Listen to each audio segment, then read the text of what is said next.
October is Domestic Violence Awareness Month, and I was at a training this weekend and I heard from a survivor of domestic violence.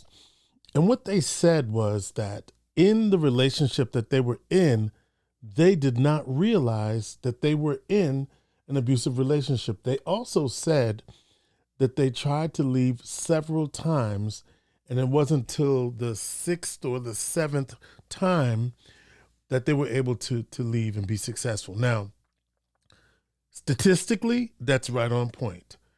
And for many of us who watch people that we know who are in abusive relationships, we see it, but they don't. All right, so I'm going to share with you some non-physical ways that people are in abusive relationships. People that you may know, people like you. Does your partner do this? Does your partner make you afraid by using looks, gestures, actions? Does your partner smash things, abuse your pet, displays weapons to say, put their hand on their weapon, using looks, actions, and gestures to reinforce control, standing in the doorway to block you? Does your partner do that? How about this? Does your partner constantly put you down, make you feel bad about yourself, calling you names, playing mind games with you? We call that gaslighting, where the person makes you think the things that they're doing is all your fault, making you feel guilty, humiliating you, especially in front of people that they know, that you know, like your friends, questioning your identity, reinforcing internalized phobias and isms. All of this going on. How about this? On the web. Siri be bugging sometimes. How about this? Using isolation. How about this? So that's controlling what you do, who you see, who you talk to, limiting your outside activities, making you account for your whereabouts, taking your phone and going through it, saying no one will believe you, or not letting you go anywhere alone. Can I also say this to you? Because a lot of you listen to this show on the way to church.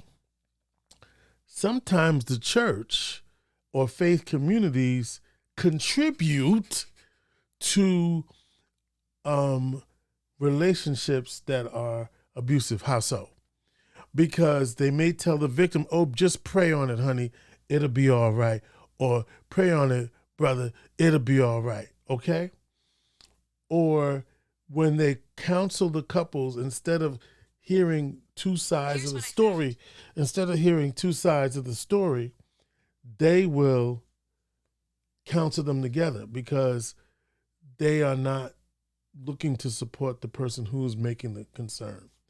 So I've said this before and I'll say it again. Our faith institutions have to be safe havens. Are they safe spaces and safe havens? Does your faith institution have support for victims and survivors of domestic violence? If a person comes to you and says they need support, does your church have the ability and the expertise to do it? I'm an expert and I can help. We'll get to that in just a minute. How about this? Does your partner deny, minimize, and blame, make light of the abuse, saying it didn't happen, shifting the responsibility, saying it's your fault, you deserved it, accusing you of mutual abuse, saying it's not fighting, not abuse, and accusing you of making them abuse you? Here's a term that the abuser will use consistently and constantly. You made me do it. If you didn't do da da da da da da da da da da da da, then I wouldn't have done da da da da da da da da da da. This is another one. Making you feel guilty about the children, using children to relay messages, threatening to take the children, telling you that you have no parental rights, threatening to tell you, your ex, or the authorities to take your children. The other thing is, if you're in an LGBTQ relationship, your partner could threaten to out you. If you're in a relationship where you have undocumented status, your partner could threaten to call immigration on you. People who are who are undocumented in abusive relationships, they fear coming forward as well because of their status, right? There's help for you as well. How about this? Treating you like a servant, making all the big decisions, being the one to define the roles or duties in the relationship, using privilege or ability to discredit you, cutting off access to resources, to use the system against you, and knowing what's best for you. How about this one? Does your partner use economic abuse by preventing you from getting or keeping a job, making you ask for money, interfering with work or education, taking your credit cards without permission, or running up the credit in your cards in their for purchases that they want? Using your credit cards without permission, not working, and requiring you to provide the support, and keeping your name off of joint assets, form of abuse. And finally, and notice I said nothing physical yet.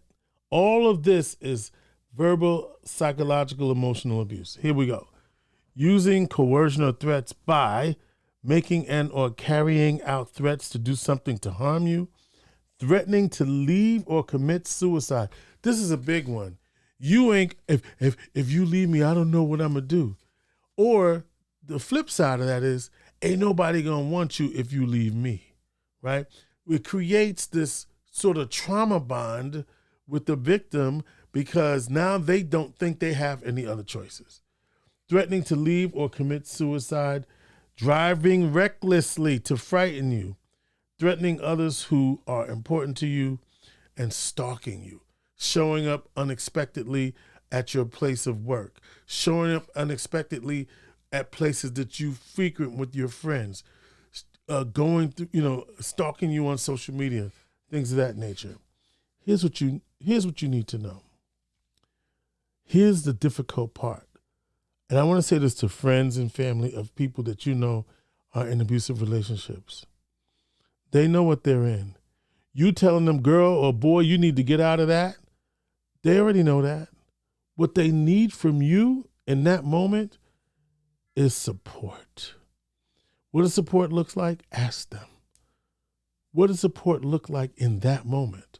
Because what happens is y'all telling them constantly why they don't need to be there. They love that person. And what they really, what the victim survivor wants most of all? They want the abuse to stop. They want and hope that the relationship with their loved one, the person who they're with, can be something for real. That's what they hope. But here's the deal. They just need a way out. So part of what organizations like Vera House, what they do is they help you with a safety plan. So even if you ain't ready to go right now, you can start a process. And that doesn't mean you're going to leave tomorrow. But you've been thinking, here's the other thing. All this psychological, emotional abuse that I just talked about is about maintaining power and control over you.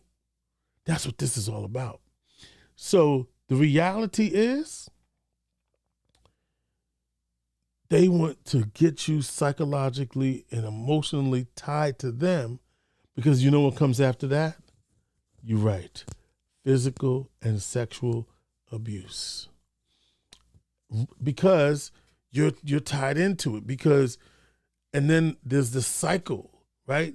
I'm telling you what I know. So if your loved one is in an abusive relationship or you yourself, and you heard me read all of those things and you know that's either been you, how about this? What if you've been sexually abused and never talked about it? There's help for you. Vera House counsels adult survivors of childhood sexual abuse. If you've been in a past relationship and you still have not healed from that, there's support for you. There's support for you. There is support for you. So here's what I'm saying to you. October is Domestic Violence Awareness Month. You know a friend or loved one, give them Vera House's number. Because a lot of times people aren't recognizing that they're in, right now, an abusive relationship. They're not recognizing it because nobody told them. And this is the other thing that I heard today. I'm not calling Vera House because I'm not being physically abused. Baby, if the things that I described, using intimidation, using emotional abuse, using isolation, denying, minimizing, blaming, using the kids, pets, using privilege, using economic abuse, using threats and coercion, if all of that is going on absent physical abuse, you're in an abusive relationship, baby. You're in an abusive relationship. Vera House helps you no matter what.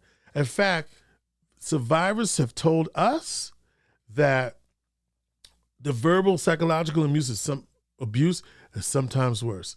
Now, I'm an expert. Here's why I'm an expert. Because I've been in the last 13 years training and giving presentations all across this community for the last 13 years. And I've trained all over the country, from San Diego, California, to Chicago, Illinois, to Philadelphia, trained the Philadelphia Phillies baseball team, work with the Syracuse Crunch, work with Georgetown University, work with Harvard University. Don't sleep on your boy. So there's opportunities for us to create a movement. Now, violence is gender neutral, but what it isn't, it's not equal men and women. Don't get it twisted. It's not equal. More violence committed by men. If there's a gun, more likely that there'll be a domestic violence in that situation and the person will be killed. And guess what? Black women have the highest rate of death due to domestic violence. Huh? So if we see so I'm talking to black folk now. We in our community, men, women, all of us who are about this work, if we want a change in this community, then we got to stop pretending that stuff ain't happening. We got to stop pretending because it's happening. Churches, we can't look the blind eye to the deacon that's a little handsy, to the deaconess that's a little handsy. We can't turn the blind eye. We got to expose it all. Because and I'm going to really get deep on y'all for a minute. Do you know the number one reason why the social norm of sexual abuse occurs? Here's the secret. And I've said this, and this is evidence-based. Family secrecy. We protect perpetrators in our families at the expense of children. What's the impact of that? Children are not believed.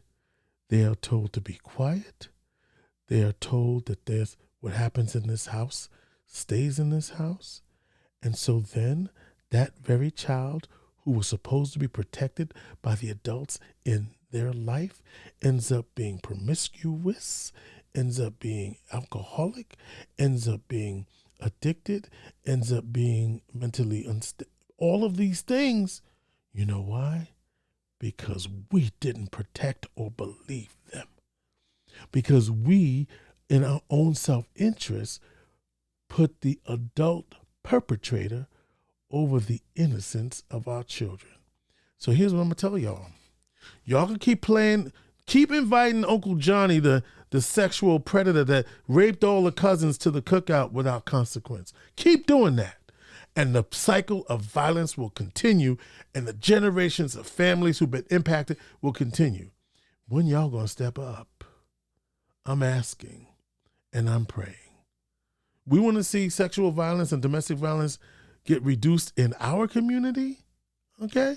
If you want to see that happen, then we got to see something and say something. Gone. So, in your family right now, expose Uncle Johnny and Aunt Cece if they ain't doing right by the children. That's my message for today. October is Domestic Violence Awareness Month. And if you need support right now, 24 hours, 315-468-3260. They're going to say, hello, how can I help you? You can say, I was listening to George, and this is what's going on. I was listening to George on the radio. He told me that this is what Vera House does, and I need some help. That's all you got to say. And they will start a conversation that will refer you to an advocate if you need it, or they'll just talk to you about your situation right now. 315-468-3260. You don't have to be by yourself. You don't have to be alone. You don't have to be alone. You deserve it. You did not cause the abuse. But it's up to us to support you in getting the help you need. I'm George Kilpatrick. In my role, I am a trained facilitator on engaging men and youth. I've trained all over this country and in this community. We can help, and we want to end domestic violence, sexual assault, and other forms of abuse. It's not a game for me. It's for real, for real. So we can act like it's all right when we know it ain't, and it's up to you to change and break the cycle. Are you with me? If you're with me, I need you to holler at me. I need you to contact me because we got to do this together. I can't do this by myself. I need you. I need you. I love you. And I didn't really know I was going to do this. I guess I'm convicted because I was at a training this week and it ignited something in me. It made me believe, it made me think, or it ignited in me that it ignited in me the spirit of I've got to use the power of my voice and platform to make a difference. I want to see a movement of people. If you're down with me, let me know. I need men to stand up in this community. I ain't judging where you at. We've all done some things we're not proud of. I was part of the problem. I'm not part of the solution. Straight up. Straight up. Are you with me? Are you willing to turn that perpetrator in your family in? Or at least hold him or her accountable for the harm that they've caused and the generations of trauma? Are you ready to break that cycle? I'm talking to you. Yes, you. Or the enablers in the family. Did they protect you when you were harmed and you told and they said, we're not going to deal with that? I know it was you. I know. But I'm here to help. 315-468-3260. Get the help you need. October is Domestic Violence Awareness Month. I'm George Kilpatrick Jr., Inspiration for the Nation.